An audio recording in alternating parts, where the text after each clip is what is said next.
नमस्कार, मैं दीपक कुमार आप सभी का स्वागत करता हूं आदर्श डायलॉग में। दोस्तों, बिहार के मुख्यमंत्री नीतीश कुमार ऐसे तो पूरे देश में घूम रहे हैं, घूम उन तमाम छोटे बड़े दलों के दरवाजे पे अपना माथा टेक रहे हैं कि किसी भी तरह से विपक्षी एकता हो जाए। विपक्षी एकता करने के चक्कर में नीतीश कुमार बिहार के सारे काम धाम को छोड़कर पूरे देश में दर दर भटक रहे हैं, फिर भी उनका यह प्रयास सफल होता हुआ नहीं दिख रहा है। लेकिन शायद नीतीश कुमार जी का जो राजनीतिक ग्रह दशा है वही खराब है। हाँ, नीतीश कुमार जिस तरह का परसेप्शन बनाने का कोशिश कर रहा है पूरे देश में विपक्षी एकता के नाम पे, जिस तरह का एक ऑरा खड़ा करने का कोशिश कर रहा है कि देश में वो एकमात्र ऐसे नेता है जो देश के तमाम छोटे बड़े दलों को एक साथ लेके चल सकते हैं, सबके साथ वह एक समन्वय की स्थिति बना सकते हैं। वह अपना राजनीतिक परसेप्शन इस तरह से तैयार कर रहे हैं कि देश में वह एक ऐसा नेता है जिनका बात इस देश के तमाम मोदी विरोधी दल मानते हैं। लेकिन नीतीश कुमार का यह पूरा बना बनाया परसेप्शन पूरी तरह से बिखर चुकी है। जितना इन्होंने मेहनत किया था वो सारे मेहनत इनके बेकार साबित होंगे, जिसका शुरुआत बिहार की राजनीति में हो चुका है। जी हाँ, ऐसे तो नीतीश कुमार जी के इस पूरे परसेप्शन का हवा खुद कांग्रेस पार्टी ने निकाल दिया था, क्योंकि इस तथाकथित विपक्षी एकता का जो रिलीज डेट था पहले का, वह 12 जून था।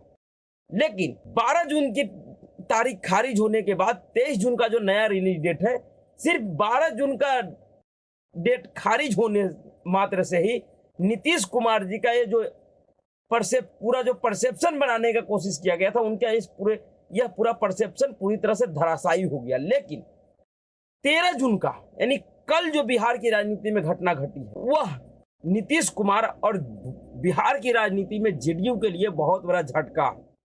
जी हाँ, दरअसल कल बिहार सरकार में सहयोगी दल और बिहार सरकार के कैबिनेट मंत्री संतोष सुमन उर्फ संतोष माझी, जो कि हिंदुस्तानी अवाम मोर्चा हम पार्टी के अध्यक्ष भी हैं और वह बिहार सरकार में अनुसूचित जाति विभाग के मंत्री भी थे, उन्होंने अपना इस्तीफा दे दिया। अपने मंत्री पद से उन्होंने इस्तीफा दे दिया और इस्तीफा देने के बाद जो उन्होंने आरोप लगाया है नीतीश कुमार और उनकी पार्टी जनता दल यूनाइटेड के ऊपर, वह आरोप बहुत ही गंभीर है। जिस तरह का उन्होंने आरोप लगाया उससे एक चीज स्पष्ट होता है कि इस देश में जो तमाम क्षेत्रीय छत्र भाजपा भारतीय जनता पार्टी के ऊपर एक आरोप लगाने का कोशिश करता है कि भारतीय जनता पार्टी क्षेत्रीय दलों को खत्म कर देना चाहती है, उनकी पहचान मिटा देना चाहती है। आज तक एनडीए में जितने भी गठबंधन दल के सहयोगी, एनडीए का सहयोगी है, किसी भी सहयोगी ने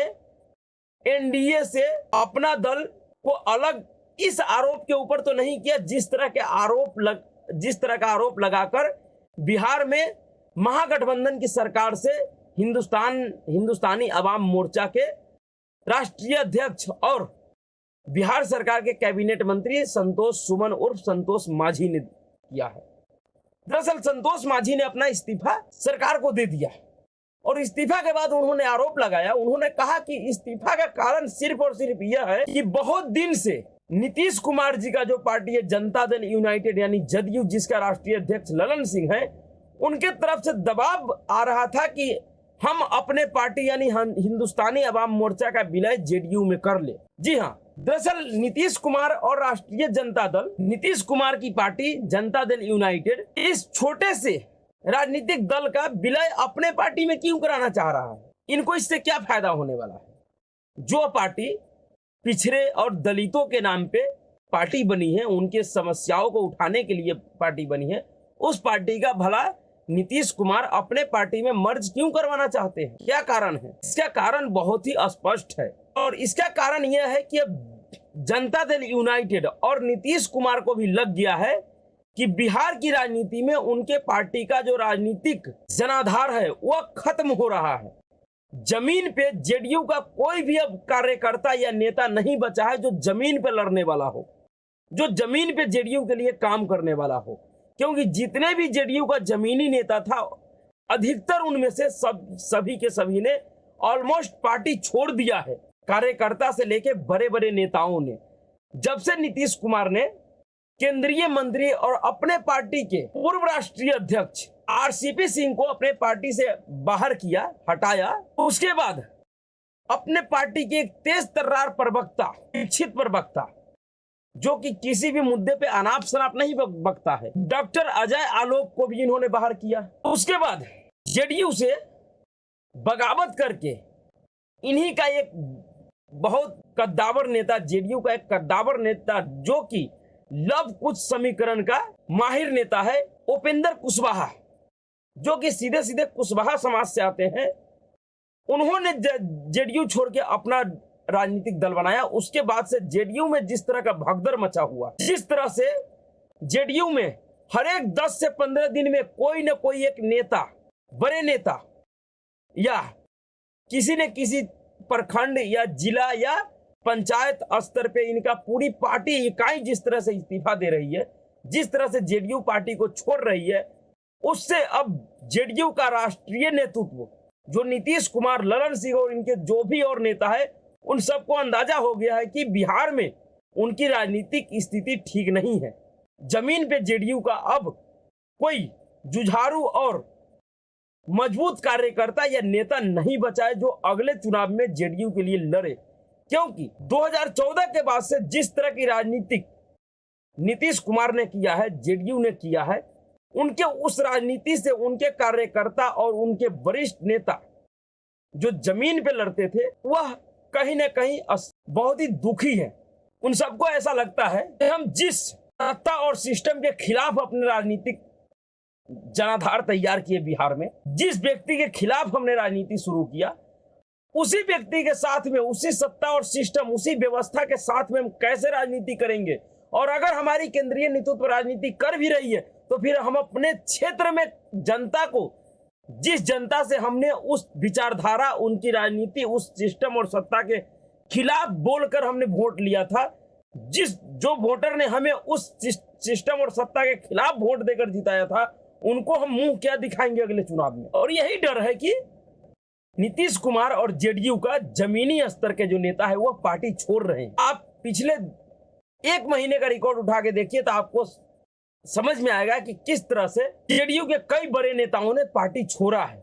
और वो सबके सब सिर्फ इसलिए छोड़ा है कि उनको पता है कि जेडीयू और जेडीयू का राष्ट्रीय नेतृत्व के ऊपर अब बिहार के जनता का भरोसा नहीं है। उन्होंने अपना भरोसा खो दिया है। इसलिए शायद नीतीश कुमार और जेडीयू यह चाह रहे हैं कि हिंदुस्तानी अवाम मोर्चा का विलय जेडीयू में हो जाए, क्योंकि जो ये आरोप लगाया है संतोष सुमन ने, उस आरोप के जवाब में जेडीयू के राष्ट्रीय अध्यक्ष ने जो बयान दिया है, उससे तो पुष्टि हो गया है कि जेडीयू वाकई हिंदुस्तानी अवाम मोर्चा पे दबाव बना रहा था कि वह अपने पार्टी का विलय जेडीयू में कर ले। इससे परेशान होकर हिंदुस्तानी अवाम मोर्चा के नेता ने आज सरकार और गठबंधन दोनों ही छोड़ दिया। अब आगे वो उनकी क्या रणनीति होगी, आगे वो किनके साथ जाएंगे, ये बात की बात है। लेकिन उनके आरोप के ऊपर जिस तरह का बयान ललन सिंह ने दिया, ललन सिंह ने कहा कि हाँ, ये जो छोटे मोटे राजनीतिक दल है, जो इनकी राजनीतिक दल नहीं, ये दुकान है,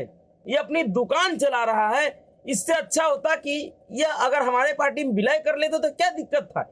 दरअसल आज ललन सिंह ने हिंदुस्तानी अवाम मोर्चा को पार्टी नहीं एक दुकान बता दिया। यह उस पार्टी का राष्ट्रीय अध्यक्ष है जिस पार्टी ने खुद 2020 के विधानसभा चुनाव में सिर्फ 43 सीटें जीती थी, जो कभी नंबर 1 का पार्टी हुआ करता था बिहार में।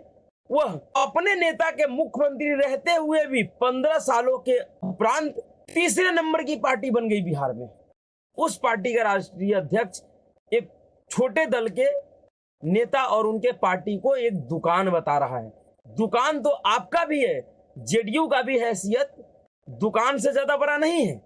और खबर तो यह भी आ रही है कि अब आरजेडी के तरफ से नीतीश कुमार और जेडीयू के ऊपर एक दबाव बनाया जा रहा है कि अगर 2024 के चुनाव में आपके पार्टी का परफॉर्मेंस अच्छा नहीं रहा तो फिर 2025 के चुनाव से पहले जेडीयू का विलय आरजेडी में कर लीजिएगा। और इनकी हैसियत भी वही रह गई है। इनको पता है कि अब अपने दम पे जेडीयू बिहार में कुछ नहीं कर पाएगी। आने वाले दिनों में जो अभी वर्तमान में जेडीयू का स्थिति है, इससे भी बेकार होगा। और ऐसी परिस्थिति में नीतीश कुमार और जेडीयू के पास विलय के अलावा, आरजेडी में विलय के अलावा और कोई रास्ता नहीं बचेगा। उन्हें मजबूरन अपने पार्टी का विलय करना पड़ेगा। लेकिन अभी जो नीतीश कुमार और उनकी पार्टी जो एक चाल चल रही थी कि हम एक छोटे दल को अपने पार्टी में विलय करवा ले, क्योंकि नीतीश कुमार को ऐसा लगता है कि अगर हम पार्टी का विलय अगर जेडीयू में हो जाता है तो उस पार्टी का जो वोट बैंक है, जो दलित पिछड़े समाज का जो सपोर्ट है कहीं ना कहीं जीतन राम मांझी को, जीतन राम मांझी भी कोई अच्छे नेता नहीं है।